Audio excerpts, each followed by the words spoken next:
एक अर्थ में बकवास ही है, क्योंकि कर्म का सिद्धांत मनुष्य की चालबाजी है। आज आग में हाथ डालोगे, आज जलोगे कि अगले जन्म में जलोगे?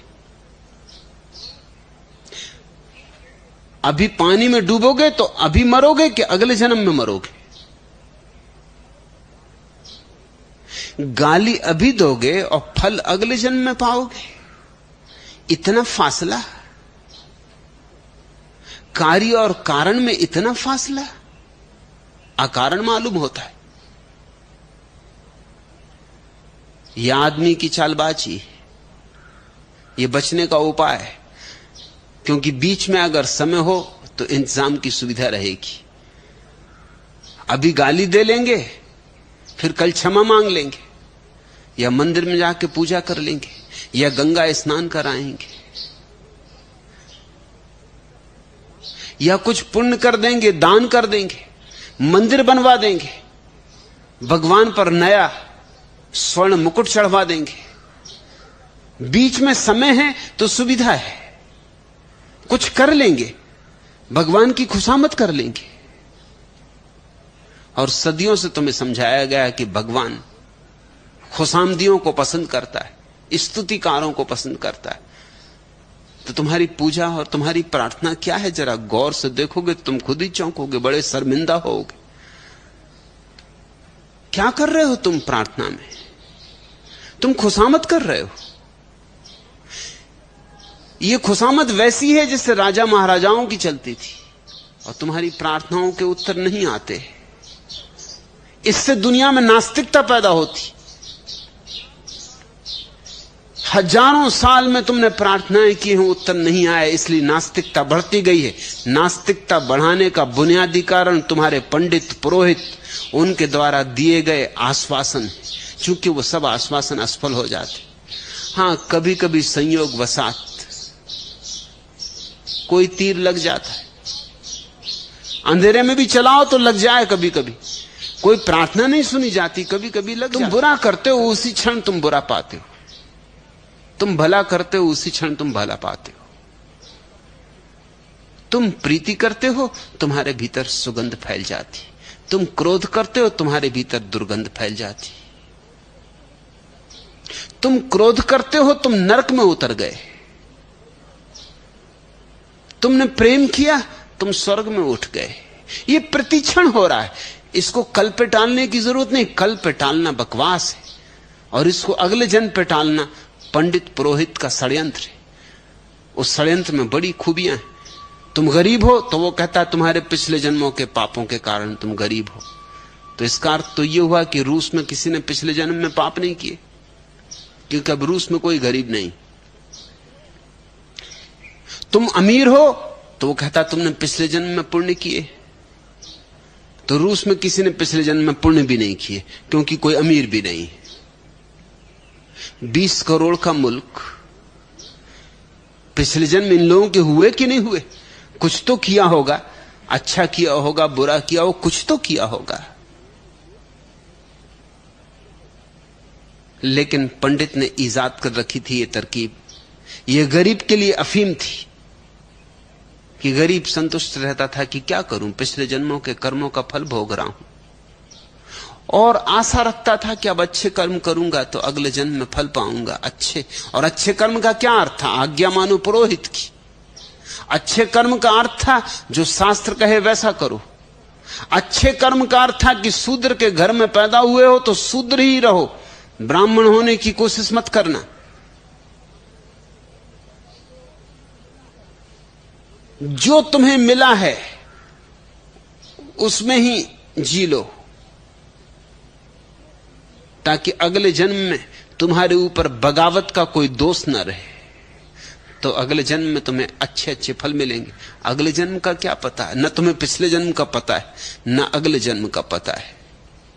और अमीर को कह रहा था कि तूने पिछले जन्म में खूब दान पुण्य किया था, तू अब भी दान पुण्य किए जा तो अगले जन्म में और अमीर होगा। जितना देगा उससे करोड़ गुना पाएगा। तो अमीर से पैसे ले रहा था, दान करवा रहा था। दान ही किसको करवाएगा? सारे शास्त्रों में लिखा है कि दान ब्राह्मण को करना चाहिए। ब्राह्मण को किया दान ही असली दान है। जैन शास्त्रों में लिखा है जैन मुनि को दिया गया आहार ही सबसे बड़ा पुण्य। जैन मुनि ही लिख रहे हैं, ब्राह्मण ही लिख रहे हैं। बौद्ध ग्रंथों में लिखा हुआ है कि बौद्ध भिक्षु को दिया गया दान ही सबसे बड़ा दान है। बौद्ध ग्रंथ नहीं कहते कि जैन मुनि को दिया गया दान दान है या ब्राह्मण को दिया गया दान दान है। ये तो सब अज्ञान है। ये भी खूब मजा रहा है। तो धनी को समझा रहे हैं कि हमें और दो, और गरीब को समझा रहे हैं कि तू अपनी गरीबी में तृप्त रहे, बगावत मत करना। इन्हीं पंडितों के कारण 5000 साल में भारत में कोई क्रांति नहीं हुई। भारत दुनिया में सबसे क्रांति विहीन देश है, मुर्दा से मुर्दा।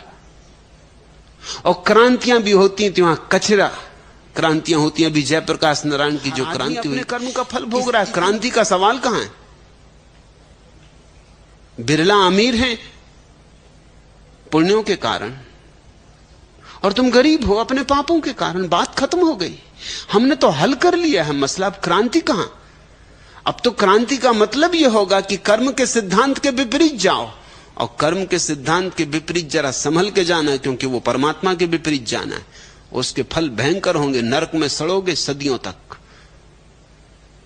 नरक में जलते हुए कढ़ाओं में चढ़ाए जाओगे। इस देश में पंडित ने और राजनीतिज्ञ ने समझौता कर रखा है, क्रांति हो नहीं पाती। मैं भी कहता हूं कि कर्म का सिद्धांत जिस तरह से अब तक निरूपित किया गया गलत है। उसे एक नया अर्थ दिया जाना चाहिए, और वो अर्थ है तत्क्षण का, आने वाले जीवन का नहीं। अभी तुम जो करोगे अभी पाओगे। प्रतिपल जियो, क्या भविष्य, क्या अगला जन्म, क्या पिछला जन्म। और इसलिए उन्होंने कहा खाओ पियो और आनंद से रहो। प्रतिपल जियो, मौज से जियो। जीवन को एक व्यर्थ व्यथा मत बनाओ, और जीवन की छोटी छोटी चीजों में धन्यता अनुभव करो। खाने में भी, पीने में भी। प्रत्येक जीवन की छोटी से छोटी चीज को पवित्रता दो, पुण्यता, पावनता। जीवन का प्रत्येक कृत्य धार्मिक हो उठे। खाना पीना भी पूजा बन जाए। कबीर ने कहा खाऊं पीऊं सो सेवा, कि मैं खुद खाता पीता हूं, यह परमात्मा की सेवा है, क्योंकि वही तो भीतर बैठा है। उठूं फिरूं सो परिक्रमा, मैं उठता हूं, चलता हूं, फिरता हूं, यह उसकी परिक्रमा हो गई। मैं कोई विश्वनाथ के मंदिर जाने वाला नहीं हूं। कबीर ने कहा कि परिक्रमा करूं परमात्मा की जाके। मेरा उठना बैठना चलना उसकी परिक्रमा है, क्योंकि वो सब जगह मौजूद है। उसके लिए तलाशने कहीं जाने की कोई जरूरत नहीं। और मैं जिस धर्म का सूत्रपात कर रहा हूं, वह धर्म इस जीवन के सारे सुखों को स्वीकार करता है, त्याग नहीं करता। त्याग में मेरा भरोसा नहीं। त्याग हार चुका। त्याग काफी कोशिश कर चुका। हमने काफी समय दिया त्याग को। कम से कम 10,000 साल का इतिहास हमने त्याग के लिए दिया, और परिणाम क्या है, हाथ में क्या आया। मैं त्यागवादी नहीं हूं, लेकिन इसका अर्थ यह भी नहीं कि मैं भोगवादी हूं। भोग को प्रार्थना बनाओ, भोग को ध्यान बनाओ। तुम्हारे जीवन का भोग भी परमात्मा को अर्पित करो, और भोग को सीढ़ी बनाओ, परमात्मा के मंदिर की सीढ़ी। त्याग को तुमने सीढ़ी बना के देख लिया, सीढ़ी नहीं बनी। मैं कहता हूं भोग को परमात्मा के मंदिर की सीढ़ी बनाओ, और भोग परमात्मा के मंदिर की सीढ़ी बनेगा, क्योंकि अस्तित्व, पदार्थ और अध्यात्म दोनों की एकता है। तो अस्तित्व, एकता होनी चाहिए विपरीत की। तुम भोगो, लेकिन ऐसे भोगो कि अछूते रहो। खाओ पियो, फिर भी साक्षी रहो। खाना पीना ही मत हो जाना। उतने पे ही जो समाप्त हो गया वो अज्ञानी, वो नास्तिक है, वह चार्वाकवादी है। जो उसके विपरीत भाग गया वो भगोड़ा है, पलायनवादी। भोगो और फिर भी साक्षी रहो। भोग के बीच जो साक्षी रह सकता है, तूफान के बीच उसने शांत रहने की कला सीख ली।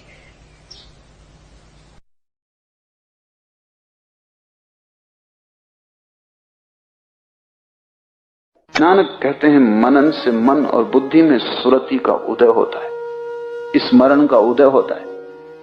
जैसे जैसे तुम वार्तालाप में जाते हो, वैसे वैसे स्मृति खो जाती। तुमने कभी सोचा हो न सोचा हो, अब सोचना, निरीक्षण करना। तुम्हारी जिंदगी के अधिकतम उपद्रव तुम्हारे बोलने से पैदा होते, 90%, उससे भी ज्यादा। तुम अगर न बोलो तो 90% उपद्रव तो तुम्हारे तत्क्षण गिर जाएं। तुम कुछ बोलते हो और उलझन में पड़ते हो। क्या हो जाता है बोलने से? क्योंकि बोलने की अवस्था में सबसे कम स्मृति रहती, सबसे कम सुरति, अवेयरनेस। क्योंकि बोलने में ध्यान दूसरे पे होता है, अपने पे ध्यान चूक जाता है। जब तुम बोलते हो तब तुम दूसरे की तरफ जा रहे हो, तुम्हारा तीर दूसरे की तरफ जा रहा है। तीर का पिछला हिस्सा अपनी तरफ होता है, तीर का फल दूसरे की तरफ होता है। चेतना एक तीर है, वो दूसरे को देखती, जिससे तुम बोल रहे हो उस पर ध्यान होता, अपने पे ध्यान चूक जाता है। और इसलिए उस गैर भान की अवस्था में तुमसे बातें निकल जाती जिनके लिए तुम जिंदगी जन्मों तक पछताते हो। किसी स्त्री से कह बैठे कि मैं तुझे प्रेम करता हूं, ये कभी सोच के भी नहीं गए थे, ये पहले कभी ख्याल भी नहीं आया था। बात बात में बात हो गई, अब फंसे, अब इससे लौटना मुश्किल हो गया।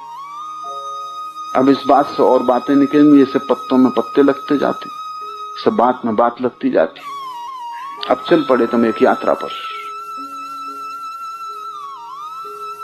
तुमने कभी ख्याल नहीं किया है, ख्याल करोगे तो साफ हो जाएगा कि जीवन के सारी झंझटों की कड़ियां शब्दों से शुरू होती, और फिर एक शब्द जब बोल दिया तो फिर अहंकार जकड़ लेता है कि अब उसकी पूर्ति करनी भी जरूरी है। तुम एक स्त्री को प्रेम करते हो, तुम उससे कहते हो जन्मों जन्म तुझे प्रेम करूंगा। क्षण का तुम्हें भरोसा नहीं, कल का तुम विश्वास नहीं दिला सकते, कल सुबह क्या होगा कोई जानता नहीं। लेकिन अभी तुम जन्मों जन्मों के लिए बात कह रहे हो। अगर तुम जरा भी होश में हो तो तुम इतना ही कहोगे कि इस क्षण मुझे प्रेम मालूम पड़ता है, कल का क्या पता। लेकिन उससे अहंकार को रस ना आएगा, क्योंकि जब तुम्हें प्रेम पता चलता है तो तुम सोचते हो अब सदा प्रेम करूंगा। सदा का तुम्हें पता है क्या अर्थ होता है? हर स्थिति में तुम प्रेम कर सकोगे। मुल्ला नसरुद्दीन की पत्नी उससे पूछ रही थी कि अब तुम पहले जैसा मुझे प्रेम नहीं करते, मैं बूढ़ी हो गई हूं इसीलिए, शरीर मेरा जर्जर हो गया है इसलिए, झुर्रियां पड़ गई इसलिए। और याद है तुम्हें कि धर्मगुरु के सामने तुमने कहा था कि सुख दुख में साथ देंगे। मुल्ला नसरुद्दीन का था सुख दुख में साथ देंगे, बुढ़ापे का किसने कहा था? तो सुख दुख में तो साथ दे ही रहे, बुढ़ापे की बात ही नहीं उठी थी। तुम आज जब कह रहे हो तब तुम्हें पता है कि सदा का कितना अर्थ होता है, उसमें कितनी चीजें छिपी हैं। लेकिन आज तुम कह दोगे, कल फिर इस आश्वासन को पूरा करने में मुश्किल पड़ेगी। न पूरा कर पाओगे तो पछताओगे, पूरा करोगे तो दुखी होगे। क्योंकि जब प्रेम हाथ से छूट जाएगा, नहीं बचेगा, तब तुम क्या करोगे? कैसे उसे जबरदस्ती लाओगे? तब एक प्रवंचना का जाल शुरू होता है। अगर व्यक्ति अपने शब्द का होश रख सके, जो कि कठिन है, शब्द के तल पे कठिन है,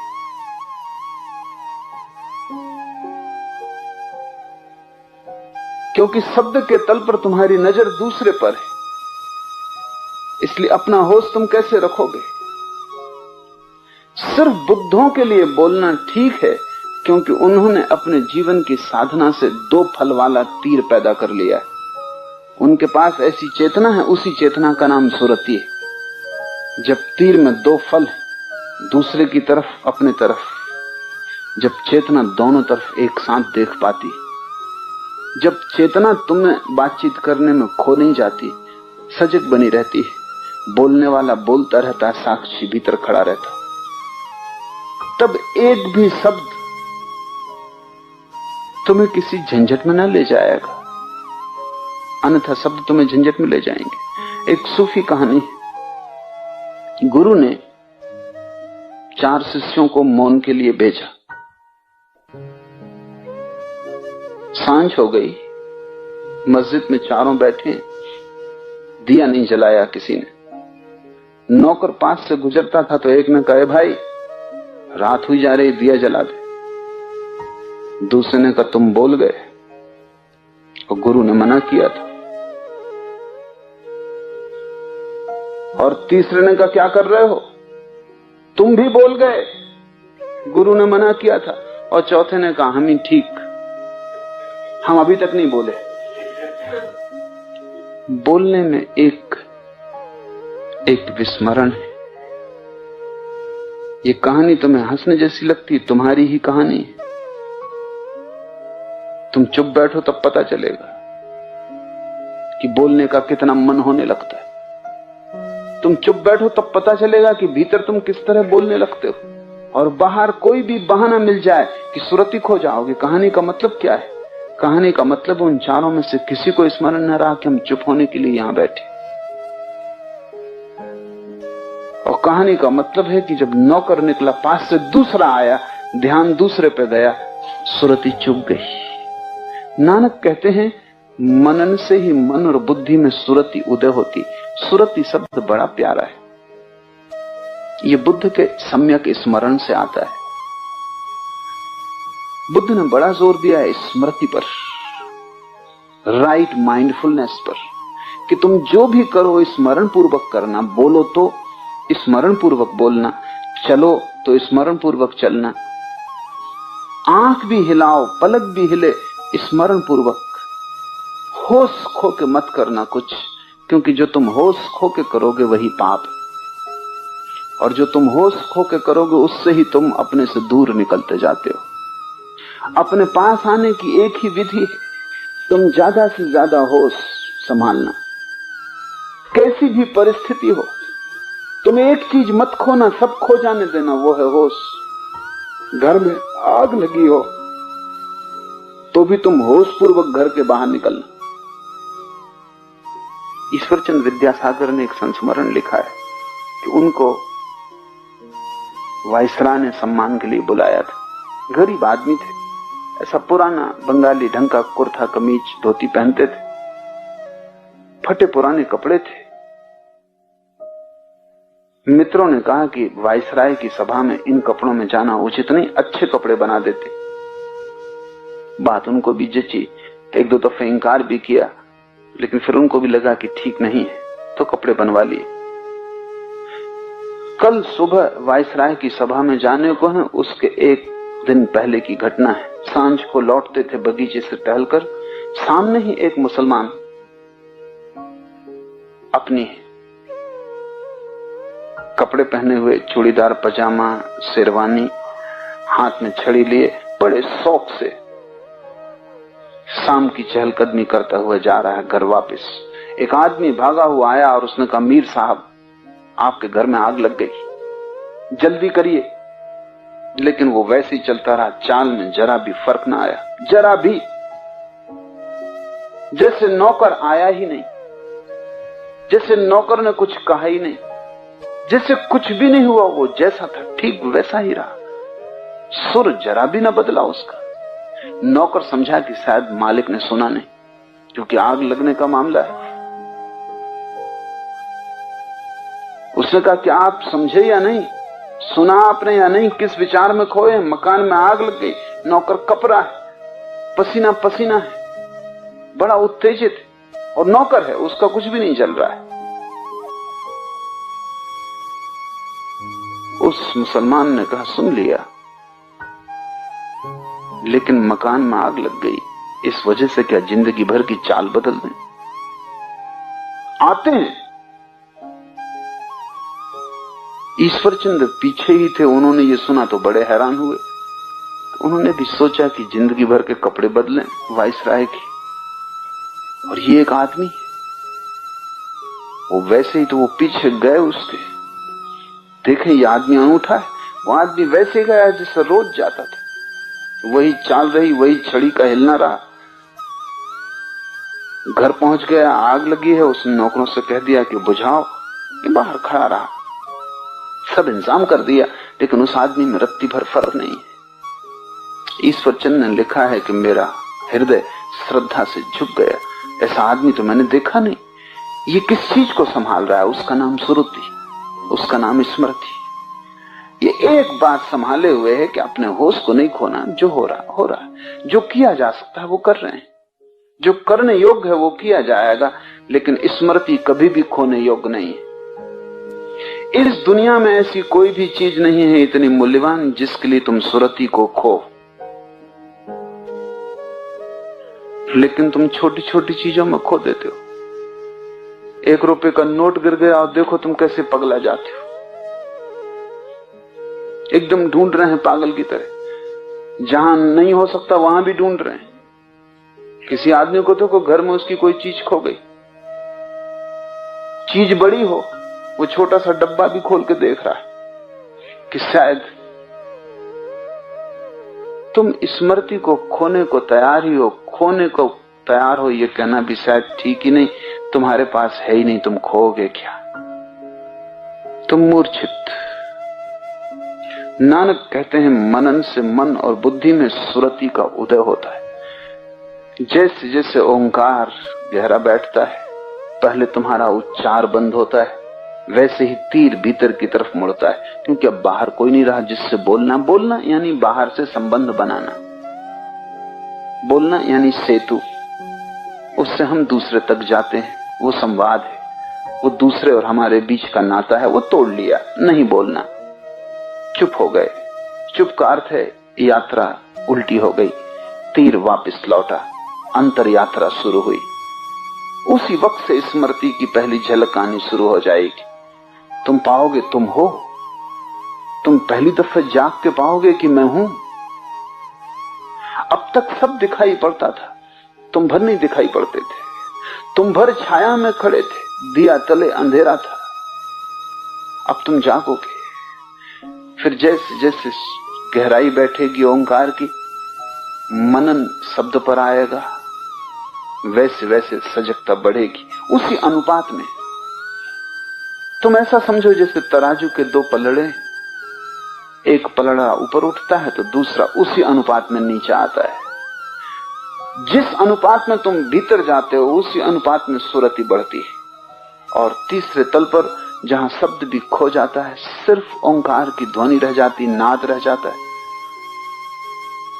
एक ओंकार सतनाम, वहां अचानक परिपूर्ण सुरति हो जाती।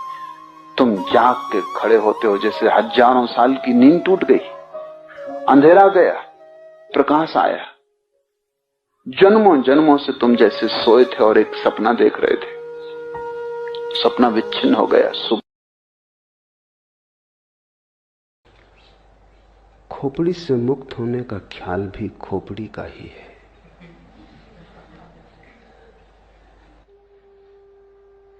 मुक्त होने की जब तक आकांक्षा है तब तक मुक्ति संभव नहीं, क्योंकि आकांक्षा मात्र ही, आकांक्षा की अभीप्सा मन का ही जाल और खेल है। मन संसार ही नहीं बनाता, मन मोक्ष भी बनाता है। और जिसने ये जान लिया वही मुक्त हो गया। साधारणतः ऐसा लगता है मन ने बनाया है संसार, तो हम मन से मुक्त हो जाएं तो मुक्त हो जाएंगे। वही भूल हो गई। वही मन ने फिर धोखा दिया, फिर मन ने चाल चली, फिर मन ने जाल फेंका, फिर तुम उलझे, फिर नया संसार बना। मोक्ष भी संसार बन जाता है। संसार का अर्थ क्या है? जो उलझा ले। संसार का अर्थ क्या है? जो अपेक्षा बन जाए, वासना बन जाए। संसार का अर्थ क्या है? जो तुम्हारा भविष्य बन जाए। जिसके सहारे और जिसके आश्रय और जिसकी आशा में तुम जीने लगो, वही संसार है। दुकान पर बैठे हो, इससे संसार में हो। मंदिर में बैठ जाओगे, संसार के बाहर हो जाओगे। इतनी सस्ती बातों में मत पड़ जाना। काश इतना आसान होता, तब तो कुछ उलझन न थी। दुकान में संसार नहीं है और न मंदिर में संसार से मुक्ति है। अपेक्षा में, आकांक्षा में, आशा में संसार है, सपने में संसार है। तो तुम मोक्ष का सपना देखो तो भी संसार में हो। संसार के बाहर वही है जो अभी और यहीं है। लेकिन इसका तो अर्थ यह हुआ कि मोक्ष की आकांक्षा भी छोड़ देनी पड़ेगी। अन्यथा मोक्ष के बहाने भी, मोक्ष की वासना से भी तुम नए नए संसार बनाते चले जाओगे। समझना काफी है, छूटना नहीं है। छूटना किससे? किसी ने बांधा होता तो छूटते, किसी ने बांधा भी नहीं। बंधन कहां है? बंधन से छूटने की जल्दी मत करो, क्योंकि यह भी हो सकता है बंधन हो ही ना, तब तुम छूटने की कोशिश से बंध जाओगे। और अगर बंधन नहीं है तो छूटोगे कैसे? बंधन से छूटने की कोशिश मत करो, बंधन को जानने की कोशिश करो कि बंधन कहां है। पूछो, जिज्ञासा करो, वासना मत करो। विपरीत की वासना भी वासना है। तुम कुएं से बचते हो, खाई में गिर जाते हो। इससे क्या फर्क पड़ेगा कि तुमने गिरने का ढंग बदल लिया? तुम बाएं गिरे कि दाएं गिरे, इससे क्या भेद पड़ता है? जिज्ञासा करो कि बंधन कहां है, बंधन क्या है। बंधन को भर आंख देखो। इसी को बुद्ध ध्यान कहते हैं, अप्रमाद कहते हैं कि बंधन को भरी आंख से देखो। तुम्हारे देखने देखने में तुम पाओगे बंधन पिघला, बंधन गया। क्योंकि बंधन तुम्हारी मूर्छा है। अगर तुम जाग के देखोगे कैसे टिकेगा? बंधन वस्तुतः होता तो मुक्ति का कोई उपाय न था। बंधन केवल ख्याल है, बात में से बात निकल आई है, कहीं कुछ है नहीं। एक युवक भिक्षु नागार्जुन के पास आया और उसने कहा कि मुझे मुक्त होना है। और उसने कहा कि जीवन लगा देने की मेरी तैयारी है, मैं मरने को तैयार हूं, लेकिन मुक्ति मुझे चाहिए। कोई भी कीमत हो चुकाने को राजी हूं।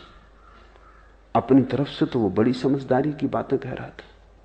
चिन्मय ने भी यही पूछा है आगे प्रश्न में, सरफरोशी की तमन्ना अब हमारे दिल में है, देखना है जोर कितना बाजुए कातिल में है। उसने भी यही कहा होगा नागार्जुन को कि मरने की तैयारी है, अब तुम्हारे हाथ में सब बात है। मुझसे न कह सकोगे कि मैंने कुछ कमी की प्रयास में, मैं सब करने को तैयार हूं। अपनी तरफ से वो ईमानदार था, उसकी ईमानदारी पे शक भी क्या करे। मरने को तैयार था, और क्या आदमी से मांग सकते हो।